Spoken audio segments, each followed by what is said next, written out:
Muchas gracias, mi amigo. Honorable Consellera, distinguished guests, my dear friends and colleagues, with you today, I would like to get back to the foundations of the UIA, and so I have chosen to insist on three essential ideas that I am sure you share with me: the defense of the rule of law, the sharing of experiences through training, and the development of professional organization. And I do not forget that promises are debts we must honor, as Confucius said. Being elected president of the UIA is a great honor. I am perfectly aware of this. It is also, and I am even more aware of it, a duty and a great responsibility. The rule of law. We are very lucky to live in an era where increasing change forces us to be continually evolving and therefore extremely vigilant. Lawyers are not spared these constant changes, and to mention but a few, concerns about security which lead to serious infringement on human rights, defense rights, and attorney-client privilege. The desire for transparency in conflict with the right to the protection of personal data and the right to be forgotten. The relentless development of taxation rules which complicate the making of reasoned decisions. The determination of some states or supranational organizations to dominate the profession. The UIA is dedicated to helping our profession's institutions and all lawyers around the world to absorb the rapid changes we are experiencing without ever losing sight of our values. That must be done in compliance with our fundamental mission, which is to promote freedom and the rule of law. Also, we are well aware of the impact of technological progress on our work. We have not prepared sufficiently for upcoming changes and the development of artificial intelligence. The protection of human rights can only be achieved through the independence of lawyers, through a strong and respected position for our profession and its institution.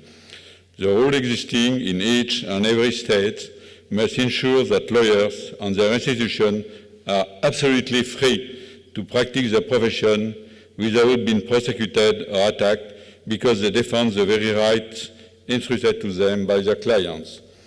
This is one of the conditions of the rule of law. However, we should not be misled. Attacks against lawyers are by no means experienced in emerging countries only. Our old democracies are just as much to blame in that respect. And this is true in the field of litigation before the courts as much as in that of consulting and business law. Another condition is the existence of stable and non-retroactive legislation, a legislation that respects the right of all and does not turn lawyers into informers or suspected accomplices in the offenses of the clients. The French Constitutional Court did well in rejecting statutory provisions intended to force lawyers to disclose the tax arrangements they helped design to the tax authority or tax them very heavily if such arrangements were considered a misuse of law.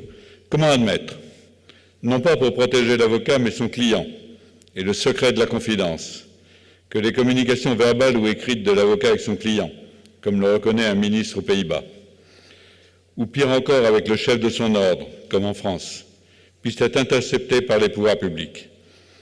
Comment également accepter qu'un avocat soit poursuivi parce qu'il a défendu des opposants au régime politique en place, et pourtant, que ce soit en Turquie, en Arabie Saoudite ou en Égypte, et ce ne sont que des exemples, nous l'avons vu et le voyons encore, et les organisations d'avocats ont dû se mobiliser, parfois sans résultat, mais ce n'est pas une raison pour ne pas le faire. Pouvons-nous aussi accepter que l'avocat soit poursuivi pour avoir conseillé ses clients dans la gestion fiscale de leurs entreprises ou de leurs affaires? La tâche est immense. Elle se déroule sur la planète entière. Et Madame la ministre de la Justice de la province, j'aimerais beaucoup que d'autres ministres de la Justice aient les mêmes sentiments que vous à l'égard de notre profession. La Fondation Magna Carta doit trouver pleinement sa place dans le concert mondial de la protection des droits humains et de la défense de la défense, et après les années d'apprentissage, il faut lui trouver un second souffle. Nous avons créé cette année le UIA Institute for the Rule of Law, UIA IROL, c'est impossible à prononcer, sous la direction de notre président d'honneur, le bâtonnier Pascal Morer, afin de regrouper et coordonner le travail de nos directions et commissions travaillant sur les droits humains, la défense de la défense, l'indépendance de la profession et l'état de droit.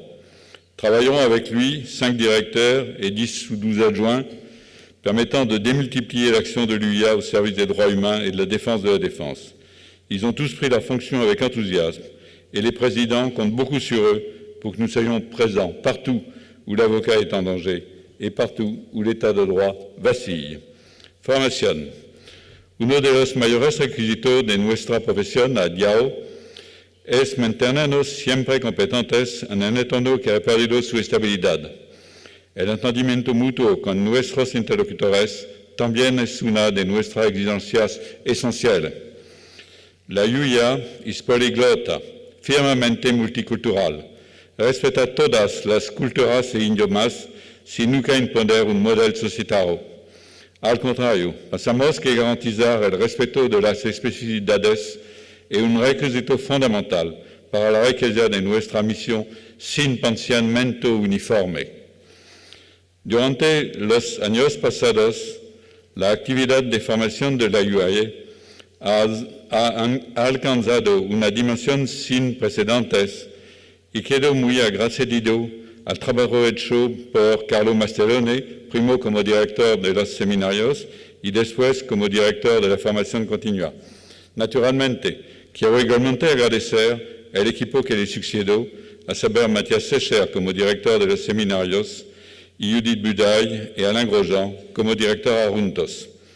Hoy en día, unos 2.000 participantes siguen los 25 seminarios y sesiones de formación que organizamos cada año y vienen de numerosos países.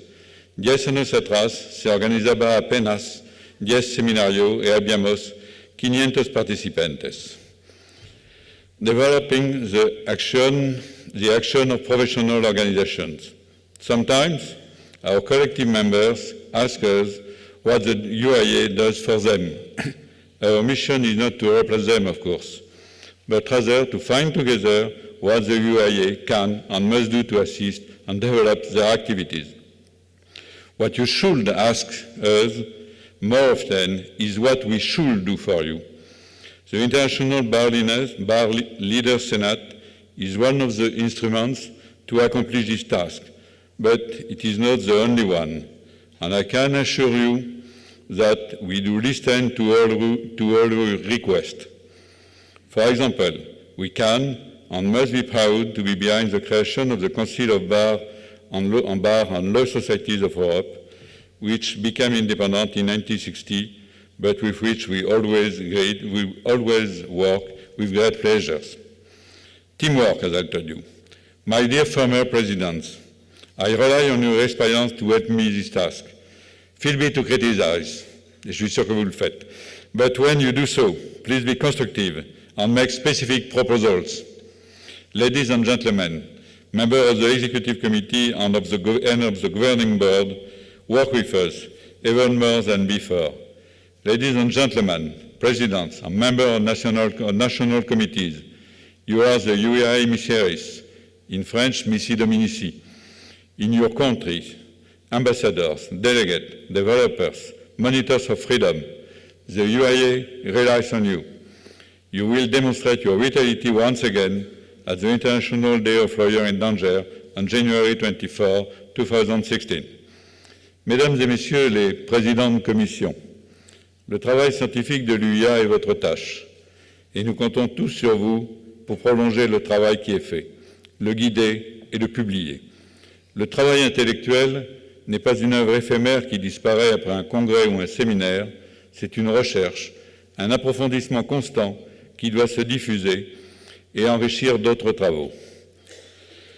Enfin, j'ai constitué une équipe nombreuse de conseillers du président et ces nouveaux, eux aussi, vont travailler pour aider la présidence à percevoir les remontées de nos membres, qu'ils soient individuels ou collectifs, et pour diffuser l'image et les idées de l'UIA. Le président de l'UIA n'est que l'un des outils de cette mission et le capitaine d'une équipe. Il est responsable des échecs et peut parfois être cité dans les réussites. Nous ne pouvons être efficaces que par le travail de tous dans la coordination de nos institutions propres. En este aspecto, estoy siguiendo el trabajo de mis predecesores, y en particular los que me han precedido inmediatamente, Stephen Dreyfus y Miguel Loinas, cuyas acciones serán continuadas por mí durante mi presidencia, preparando la de mi sucesora, Laurence Bory, primera mujer presidente de la UAE. El presidente de la UAE debe dedicarse completamente a su función que lo absorbe y que le dicta sus acciones. Y el trabajo de un equipo, como lo dije, y la consolidación de lo que ya fue hecho para que no se pierda el valor de los progresos pasados.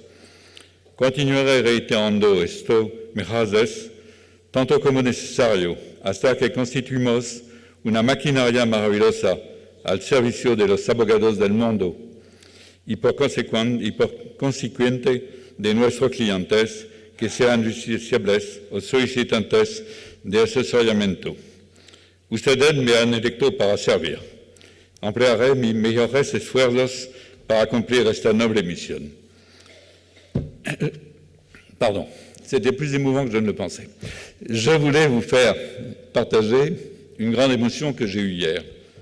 I cannot leave the podium without paying homage to the Iraqi Kurdistan Bar Association, colleagues who have given us all a magnificent example of solidarity among lawyers by welcoming Iraqi lawyers from other regions who can no longer practice law at home because of the unrest in Iraq, and giving some the material support necessary to continue to practice our profession. Bravo, Monsieur le bâtonnier. Voulez-vous vous lever que nous puissions vous applaudir?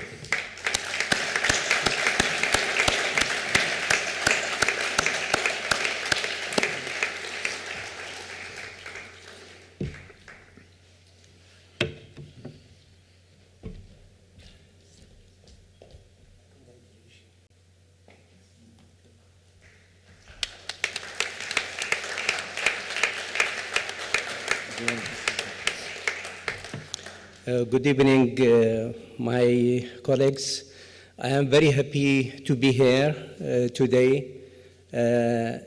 My best regards to you, and I hold also best regards from my colleagues in Iraqi Kurdistan Lawyers Bar Association, and also from my city, Erbil, the oldest city on the world, which still on live until now. Thank you very much for you and for the Mr. President.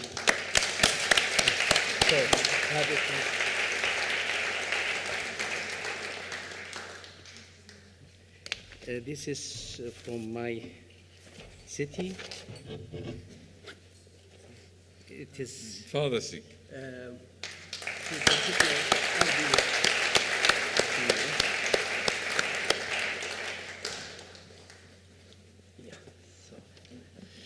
And also this book speaks about my people. Thank you very much. Shukran. Yes, thanks. And I have also got to the For Miguel Loinas.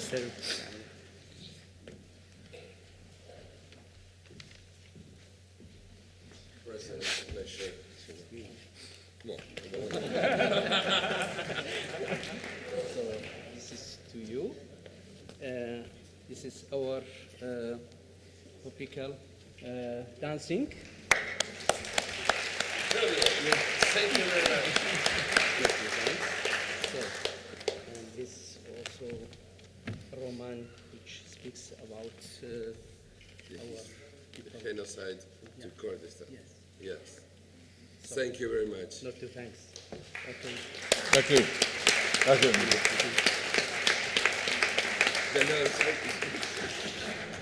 Enfin, comme je vous l'ai dit, je me situe dans les pas de ceux qui ont guidé l'évolution de l'UIA, qui ont consacré une partie de leur temps, une grande partie de leur temps, à notre association, et je vous demande d'applaudir nos présidents d'honneur que je vais appeler à venir me rejoindre. Dans l'ordre d'apparition en scène, Juan Antonio Cremades. Allez. Henri Grondin.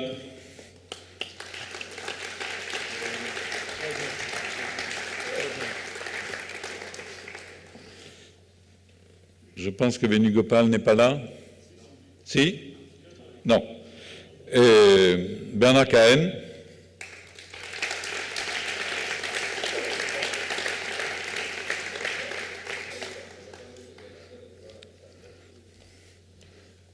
Stephen Hammond.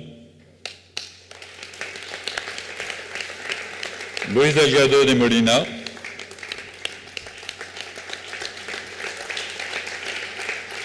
Paul Nemo. Della Slotten.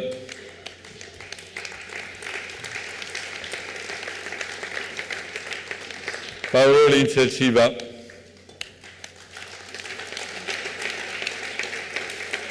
Hector Diaz Bastian, chef du protocole de l'UIA. Bernd Reimüller. Corrado De Martini. Pascal Morer. Driss Chater. Jean-Marie Beruburi. Steven Dreyfus. OK. Et je vous demande de vous lever pour les applaudir.